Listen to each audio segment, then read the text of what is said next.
Hey guys, this is FightWrite, a writer's resource for writing fight scenes, action, and violence. I'm Carla, and I'm coming to you live from deep within the bowels of COVID-19 quarantine. So help me, my house feels smaller every day. But I can't complain. My family and I are well, and I'm very thankful for that, and I hope you can say the same for you and yours. Right now, a lot of folks are giving things away free to help people buy their time, and I would love to give a bunch of copies of my book away free, FightWrite, How to Write Believable Fight Scenes with Writer's Digest, but I don't have a bunch of copies. I don't have any copies, but I do have one copy, and I'm going to read to you a chapter from my book today. Also, head over to my blog at FightWrite, FightWrite.net, and my site has totally been redone. There's a little place for you to go to the blog, and I just did a video on how your character can use judo to protect what is truly most sacred right now during this pandemic: their toilet paper. Okay? Well, but for right now, we are going to look at round 2 of my book. The book is divided into 5 rounds, just like a championship fight. Let me see if I can tell you what the different rounds are. You would think I would know this. Heaven forbid. Okay, round 1 is why, where, who of the fight. These are the things you really should consider before you even start writing your fight scene. Round 2 is about being human, just about biology and all the things we bring to the table as humans when we fight. Round 3 is about fighting styles. Round 4, weaponry. And round 5 is about injuries. And actually, it's not just about injuries. It's also about stages of decomposition. Today, I'm going to be reading from round 2, and that's, again, the section that has to do with the human factors related to fighting. What I have heard from readers of the book most is that they were surprised how much about the book isn't just about punching and kicking. From the title FightWrite, yes, you know there's going to be stuff about fighting in there. There's little silhouettes on the cover that have people, punching and kicking each other. But if you ask anybody who has fight training, they'll tell you that a fight is way more about punching and kicking. A lot of it has to do with just what's in the head and the aftermath and the adrenaline and the chapter I'm going to read to you today has to do with killing. And I know I have written scenes where people have been killed, and I just haven't given too much thought about how it might affect the characters. And then I did some research on it, and I found out that I may have made a mistake in that. So maybe you have too. I don't know. So here we are, round 2, chapter 8, Killing Isn't Easy. When you think of a deadly person, what do you imagine? Someone who has special training? Someone strong, fast? Someone who is brave? What about someone who is cornered, who has no choice but to be deadly? Or somebody who must save a loved one? What about a person who is psychopathic, with a brain wired for violence? If you agreed to any of all of these, or all of these, you're right. You are also completely wrong. The truth is that a person can have each of these attributes or be in these scenarios but never pull the trigger. Even less likely will they stab or kill with their bare hands. That is because without the one attribute that matters, no other does. The deadliest person is the one who is simply this: willing.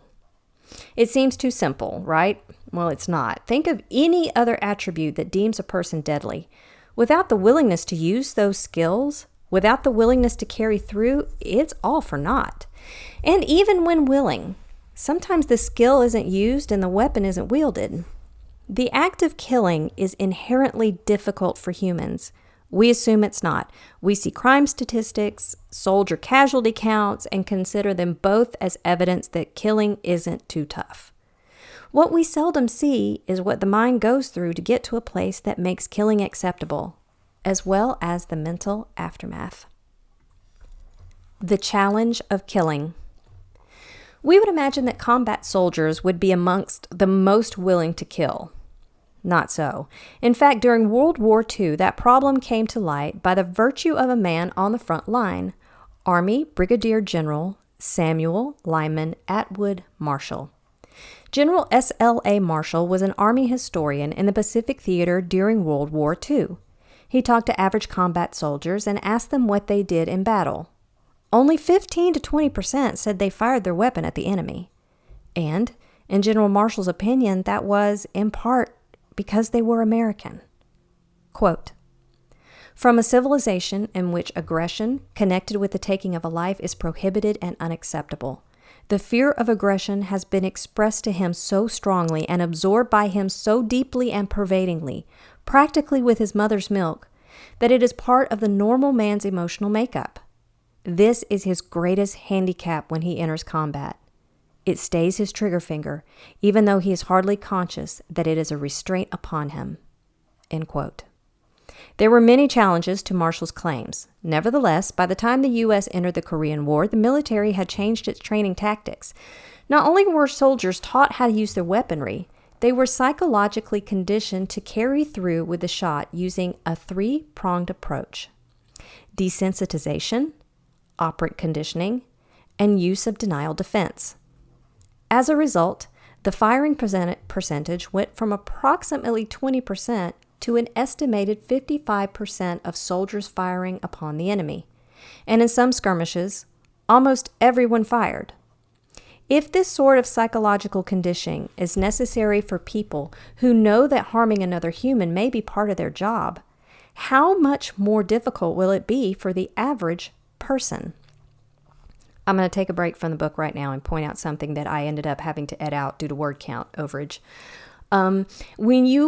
If you watch live cop shows or even cops, you will notice that a lot of times the police officers will call someone a perp, or they'll use some word for them that is other than human being or guy or person.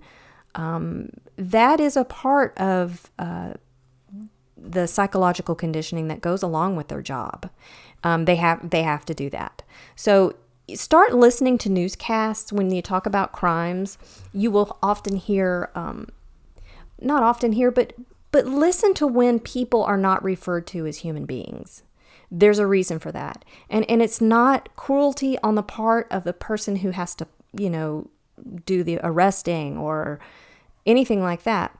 It's what they mentally have to do in order to get through their job successfully and not have constant issues of, hesitation or not being able to do their job because, it sometimes involves harming of another human. So, hey, police officers, I train with a lot of police officers. They have a tough job and they have my utmost respect. Okay, back to the book. Where was I? All right, I asked, how difficult will it be for your character? Let me answer that for you. It will be downright psychologically onerous. Even with mental preparation, it's completely realistic for one not to carry through with the kill, especially if the dispatch must happen in close quarters. The closer one is in proximity to the victim, the harder it is from a psychological standpoint to kill them. That might be part of the reason that since the 1950s, firearms have been the weapon of choice in the United States. In 2014, 67.9% of all violent homicides were by firearm. Knives, hands, or blunt objects combined accounted for 29%. A gun allows for a certain amount of detachment from the act because there can be more physical distance from it. Many of the sensory elements of the killing are removed by virtue of that fact. There is no sound of bone break. There is no squish of the eyeball under the thumb or metallic taste of blood sprayed in the mouth. Oh, I'm sorry, did that make you cringe? It should have. It's gross. Killing someone with your bare hands is repellent. But sometimes an assailant wants that very thing. They want the satisfaction of the sensory experience. When that is the case, sometimes the distance of a gun is traded for the closeness of a knife. According to forensic psychologist Naftali Barrell, when, open quote, when you are stabbing someone, it's close and in your face. The experience is more visceral and more graphic, more provocative, end quote. Interestingly, women have been found more likely to use a knife than men. Between 1999 and 2012, firearms were still the leading weapon of choice for homicides in the U.S., and about 40% more men pulled the trigger than women. However, almost twice as many women went to a blade. Let me step out from the book. I have a chapter on how women kill, and women are more likely to kill by any other method than a gun than a man, to include pushing you out a window. So many women have pushed people out a window, there's literally a murder statistic for it. Whatevs. Okay, back to the book. The specific manner in which the blades were used by women isn't reported, but generally speaking, it seems that stabbing is secondary to slashing. Special Forces units in the United States and abroad train their soldiers to execute a silent blade kill by stabbing the kidney through the lower back. The pain is so extreme that it renders the victim mute and paralyzed as they die. This makes for not only a silent, but less messy kill. However, time and time again, U.S. Army Rangers were found to prefer reaching around to put a hand over a mouth and then slashing the throat. This is neither as logistically easy nor quiet and makes the soldier more vulnerable to harm from the victim and their own blade. But for whatever reason, slashing seemed less offensive to them than stabbing. The aftermath of killing. Part of the reason many who kill in the line of duty or otherwise choose to do so in the most detached manner possible is this: having killed is as difficult as killing. Even when in defense of one's own life, the taking of another life is traumatic. One would think that in a war, a soldier's greatest fear would be to die. But in reality, just as great is having to take another life, even of an enemy combatant. It is so great that a soldier may put themselves at risk to avoid it. One of the most difficult aspects of killing, as reported by those who have, is seeing the face of the victim. This may be why those to be executed are often made to wear a hood. It's not to contain a mess. It's to protect those viewing the death. People exposed to direct physical confrontations where the face is seen have a higher likelihood of developing post-traumatic stress disorder. But even when the face of a victim is obscured, those who kill at all suffer greater incidence of PTSD than those who haven't. Post-traumatic stress disorder. According to the Institute of Mental Health, PTSD is a disorder that develops in some people who have experienced a traumatic event. Not every person who experiences trauma will develop it, and not everyone who experiences PTSD may have been through a disturbing event related to violence or physical injury. But in every case, the symptoms are the same. They may be acute or begin as much as a year after the event. Common symptoms of PTSD: anxiety, depression, headaches, insomnia, dizziness, chest pain, hallucinations, flashbacks, bad dreams, frightening thoughts, guilt, staying away from the reminders of the traumatic experience, avoiding thoughts or feelings related to the traumatic event, being easily startled, angry outbursts. Stepping away from the book. Something that I didn't put in here that is common, it's something I experienced myself, is you hear things that sound like something related to the traumatic event. I was in a pretty bad car crash in high school, and I had dreams about it constantly, and my flashbacks related to it had a lot to do with me just hearing things that weren't there. So that's also something you can include in your work, that if your character killed someone, it makes absolute perfect sense, even on a biological level, that they may hear that person speaking. Now, if they, hear him speaking to them, they have a conversation back with them, I can't account for that, but I know for a fact that you do hear a voice or you do hear sounds from the event. I've experienced that personally. Okay, back to the book. The act of killing is traumatic, equally devastating as having done so. It's simply not what humans were created to do. If you want your work to be real, your character should struggle with the taking of a life. Yes, even those who have seen the battlefield more times than they can count struggle with both what they have been called to do and what they have done. Most likely that struggle will be silent, even to the point that they are silent within their own self. They may think nothing of it and feel nothing in relation to it. But make no mistake, that numbness is not a normal state. It is the brain's attempt to preserve the mind. Will every warrior suffer PTSD after battle? No.